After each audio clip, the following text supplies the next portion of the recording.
ഈശോമിശിഹായ്ക്ക് സ്തുതിയായിരിക്കട്ടെ. പെന്തക്കോസ്ത് തിരുനാളിന് ഒരുക്കമായിട്ടുള്ള പ്രാർത്ഥനാ യജ്ഞത്തിലേക്ക് വീണ്ടും നിങ്ങളെ സ്നേഹപൂർവ്വം ക്ഷണിക്കുന്നു. പ്രിയപ്പെട്ടവർ, നമ്മൾ ഇന്ന് ചിന്തിക്കുന്നത് പരിശുദ്ധാത്മാവ് എന്ന് പറയുന്നത് ദൈവത്തിൻ്റെ സ്നേഹമാണ്. ഇതറിയാൻ ഒരു വചനമെടുത്താൽ മതി.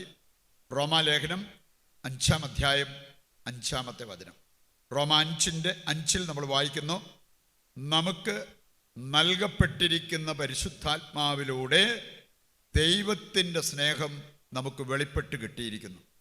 അപ്പം അതുകൊണ്ട് നിസ്സംശയം നമുക്ക് പറയാൻ സാധിക്കുന്നൊരു കാര്യമാണ്, പരിശുദ്ധാത്മാവ് ദൈവത്തിൻ്റെ സ്നേഹമാണ്. പരിശുദ്ധാത്മാവിനെ സ്വീകരിക്കുന്നവർ ദൈവത്തിൻ്റെ സ്നേഹം സ്വീകരിക്കുന്നു. സ്നേഹത്തിൽ വളരാൻ ആഗ്രഹിക്കുന്നവർ പരിശുദ്ധാത്മാവിനെ പ്രാപിക്കേണ്ടിയിരിക്കുന്നു. അതൊരു പുതിയ അഭിഷേകമായി നമ്മുടെ മേൽ വന്ന് നിറയുവാൻ ഈ ദിവസങ്ങളിലൊക്കെ നമ്മൾ പ്രാർത്ഥിച്ച് ഒരുങ്ങുകയാണ്. ഇതിൻ്റെ ഭാഗമായിട്ട് ആദ്യമായിട്ട് നമുക്ക് ചിന്തിക്കാൻ പറ്റുന്നത്, ദൈവം സ്നേഹമാണ് എന്ന് ദൈവവചനം നമ്മെ പഠിപ്പിക്കുന്നുണ്ട്. അതിലേതാനും വചനഭാഗങ്ങൾ നമുക്കെടുക്കാം. 1 യോഹന്നാൻ 4-ാം അധ്യായം 8-ാമത്തെ വചനം പറയുന്നത്, സ്നേഹിക്കാത്തവർ ദൈവത്തെ അറിയാത്തവരാണ്. ദൈവത്തെ സ്നേഹിക്കണമെങ്കിൽ, പരസ്പരം സ്നേഹിക്കണമെങ്കിൽ ദൈവത്തെ അറിയണം. സ്നേഹമില്ലാത്തവര് ദൈവത്തെ അറിയാത്തവരാണ്. കാരണം ദൈവം സ്നേഹമാണ്. ദൈവം സ്നേഹമാണ്. ദൈവത്തിൻ്റെ സ്നേഹത്തിന് വ്യവസ്ഥകളില്ല എന്ന് തെളിയിക്കുന്ന മറ്റൊരു വചനമാണ് ജെറമിയായുടെ പുസ്തകം 31-ാം അധ്യായത്തിൻ്റെ 3-ാമത്തെ വചനം. ഇസ്രായേൽ മക്കളെ, എനിക്ക് നിങ്ങളോടുള്ള സ്നേഹം അനന്തമാണ്, വിശ്വസ്തത അചഞ്ചലവും. അതാണ് ഈ വചനത്തിൽ നമ്മൾ കാണുക. വീണ്ടും നമ്മൾ കാണുന്നുണ്ട് യെശയ്യായുടെ പുസ്തകം 43-ാം അധ്യായം, യെശയ്യായുടെ പുസ്തകം 46-ാം അധ്യായം, യെശയ്യാ 49. ഇതെല്ലാം ദൈവത്തിൻ്റെ സ്നേഹം, ആ സ്നേഹത്തിൻ്റെ പ്രത്യേകത വിവരിക്കുന്ന രംഗങ്ങളാണ്. നമ്മൾ കാണുന്ന യെശയ്യാ 43-ൽ, നീ എൻ്റേതാണ്, എനിക്ക് നിന്നോടുള്ള സ്നേഹം അളവറ്റതാണ് എന്ന് പറഞ്ഞിരിക്കുന്നത്. 46:3 വായിച്ചാൽ അവിടെ പറഞ്ഞിട്ടുണ്ട്, നീ നിൻ്റെ അമ്മയുടെ ഗർഭപാത്രത്തിലായിരുന്നപ്പോൾ ഞാൻ നിന്നെ സ്നേഹിച്ചതുപോലെ മറ്റാരും സ്നേഹിച്ചിട്ടില്ല. നീ ഒരു കൊച്ചുകുട്ടിയായി വളർന്നു വന്നപ്പോൾ ഞാൻ നിന്നോട് കാണിച്ച അതേ സ്നേഹം നിനക്ക് നരബാധിച്ചാലും ഞാൻ തുടരും.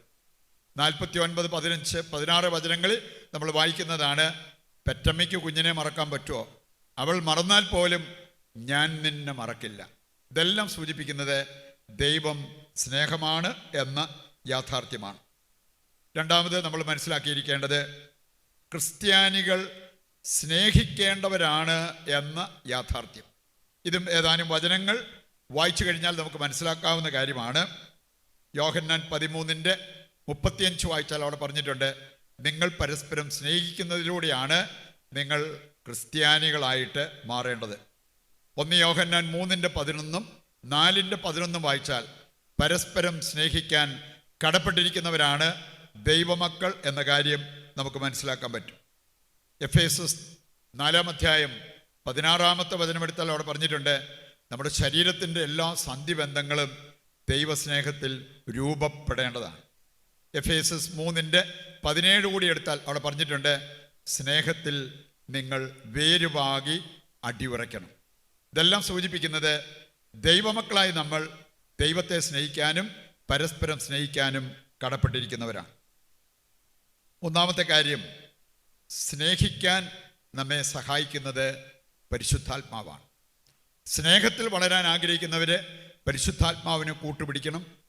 ആത്മീയ ജീവിതം നയിക്കുന്നവർ നിശ്ചയമായും ദൈവത്തെ സ്നേഹിക്കും, അവരുടെ സഹോദരങ്ങളെ സ്നേഹിക്കും. നമുക്കറിയാൻ സാധിക്കും, വചന വെളിച്ചത്തിൽ ചിന്തിക്കുമ്പോൾ നമുക്ക് പഠന വിജയം പോരാ, ജീവിത വിജയം വേണം. അതിന് നമ്മെ സഹായിക്കുന്നത് പരിശുദ്ധാത്മാവാണ്. നമുക്ക് രോഗസൗഖ്യം ലഭിച്ചാൽ പോരാ, ആത്മരക്ഷ കൈവരിക്കാൻ സാധിക്കണം. അതിന് നമ്മെ സഹായിക്കുന്നത് പരിശുദ്ധാത്മാവാണ്.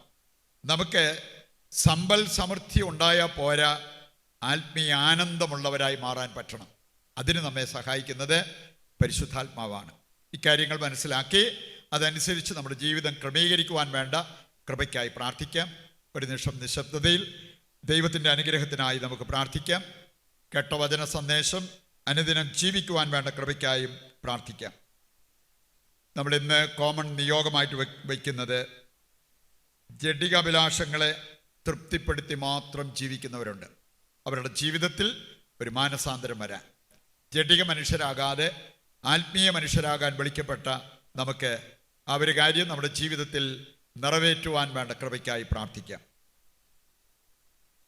നമ്മളിനി നവേന പ്രാർത്ഥനയിൽ പങ്കുചേർന്ന് നമ്മുടെ പ്രത്യേക ആവശ്യങ്ങൾ കർത്താവിൻ്റെ കരങ്ങളിൽ സമർപ്പിച്ച് ദൈവത്തിൻ്റെ അനുഗ്രഹം, ആശീർവാദം ഏറ്റെടുക്കാൻ പോവുകയാണ്. പിതാവും പുത്രനും പരിശുദ്ധാത്മാവുമായ ദൈവമേ, ഞങ്ങളങ്ങേ ആരാധിക്കുകയും സ്തുതിക്കുകയും ചെയ്യുന്നു. സകലത്തെയും നവീകരിക്കുന്ന പരിശുദ്ധാത്മാവേ, ഒരു പുതിയ പന്തക്കുസ്ത അഭിഷേകത്തിനായി ഒരുങ്ങുന്ന ഞങ്ങളെയും ഞങ്ങളുടെ കുടുംബങ്ങളെയും ലോകം മുഴുവനെയും ഞങ്ങളങ്ങേക്ക് സമർപ്പിക്കുന്നു. ആദിമ ക്രൈസ്തവ വിശ്വാസികളെ തീക്ഷ്ണമതികളും ധൈര്യശാലികളുമാക്കിയ പരിശുദ്ധാത്മാവേ, ഞങ്ങളുടെ ജീവിതത്തിനും ആവശ്യമായ ആത്മധൈര്യവും സ്ഥിരോത്സാഹവും അങ്ങ് ഞങ്ങൾക്ക് പ്രദാനം ചെയ്യണമേ. തീക്ഷ്ണതയിൽ മാന്ദ്യം കൂടാതെ ആത്മാവിൽ ജ്വലിക്കുന്നവരാകാൻ ഞങ്ങളിലെ ദൈവിക വരം വീണ്ടും ഉജ്ജ്വലിപ്പിക്കണമേ. പിതാവിൻ്റെ സ്നേഹമായ പരിശുദ്ധാത്മാവേ, പന്തക്കുസ്ത തിരുനാളിനായി ഒരുങ്ങുന്ന ഞങ്ങൾ ദൈവസ്നേഹത്തിലും പരസ്നേഹത്തിലും വേരുപാകി അടിയുറയ്ക്കാനും ഉത്തരോത്തരം വളരാനും അങ്ങ് ഞങ്ങളെ സഹായിക്കണമേ. ഞങ്ങളുടെ ആത്മീയ മാന്ദ്യം അകറ്റുവാൻ ജീവജലത്തിൻ്റെ അരുവികൾ ഞങ്ങളിലേക്ക് ഒഴുക്കണമേ. ആറിപ്പോയ ഞങ്ങളുടെ ആത്മാവിന് ചൂട് പകരണമേ. നീറുന്ന മാനസങ്ങളിൽ ആശ്വാസം പകരണമേ. പാപം പരിത്യജിച്ചും പുണ്യങ്ങൾ അഭ്യസിച്ചും യഥാർത്ഥ ക്രിസ്തീയ ജീവിതം നയിക്കാൻ പരിശുദ്ധാത്മാവേ, അങ്ങ് ഞങ്ങളെ സഹായിക്കണമേ. സ്വർഗസ്ഥനായ ഞങ്ങളുടെ പിതാവേ, അങ്ങേ നാമം പൂജിതമാകണമേ. അങ്ങേ രാജ്യം വരണമേ. അങ്ങേ തിരുമനസ് സ്വർഗത്തിലെ പോലെ ഭൂമിയിലുമാകണമേ. അന്നന്ന് വേണ്ടുന്ന ആഹാരം ഇന്ന് ഞങ്ങൾക്ക് തരണമേ. ഞങ്ങളോട് തെറ്റ് ചെയ്യുന്നവരോട് ഞങ്ങൾ ക്ഷമിക്കുന്നത് പോലെ ഞങ്ങളുടെ തെറ്റുകൾ ഞങ്ങളോടും ക്ഷമിക്കണമേ. ഞങ്ങളെ പ്രലോഭനത്തിൽ ഉൾപ്പെടുത്തരുത്, തിന്മയിൽ നിന്ന് ഞങ്ങളെ രക്ഷിക്കണമേ. നന്മ നിറഞ്ഞ മറിയമേ, സ്വസ്തി, കർത്താവ് അങ്ങയുടെ കൂടെ സ്ത്രീകളിൽ അങ്ങ് അനുഗ്രഹിക്കപ്പെട്ടവളാകുന്നു. അങ്ങയുടെ ഉദരത്തിൻ ഫലമായി ഈശോ അനുഗ്രഹിക്കപ്പെട്ടവനാകുന്നു. പരിശുദ്ധ മറിയമേ, തമ്പുരാൻ്റെ അമ്മേ, പാപികളായ ഞങ്ങൾക്ക് വേണ്ടി ഇപ്പോഴും ഞങ്ങളുടെ മരണസമയത്തും തമ്പുരാനോട് അപേക്ഷിച്ചു കൊള്ളണമേ. ആമേൻ. പിതാവിനും പുത്രനും പരിശുദ്ധാത്മാവിനും സ്തുതി, ആദ്യം മുതൽ എന്നേക്കും. ആമേൻ. ശിരസ് നമിക്കാം. നമ്മുടെ എല്ലാ ആവശ്യങ്ങളും ദൈവം ഏറ്റെടുത്ത് നമ്മെ അനുഗ്രഹിച്ച് ആശീർവദിക്കുന്നു എന്നുള്ള ബോധ്യത്തോടെ താഴ്ന്ന സ്വരത്തിൽ കർത്താവിനെ സ്തുതിച്ചുകൊണ്ട് ദിവ്യകാരുണ്യത്തിൻ്റെ ആശീർവാദം സ്വീകരിക്കാം.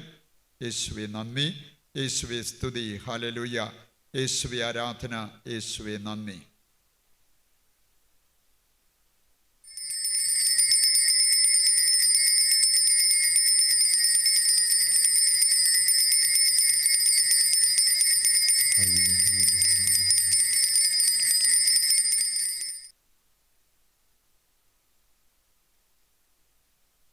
ഈശോ മിശിഹായ്ക്ക് സ്തുതിയായിരിക്കട്ടെ.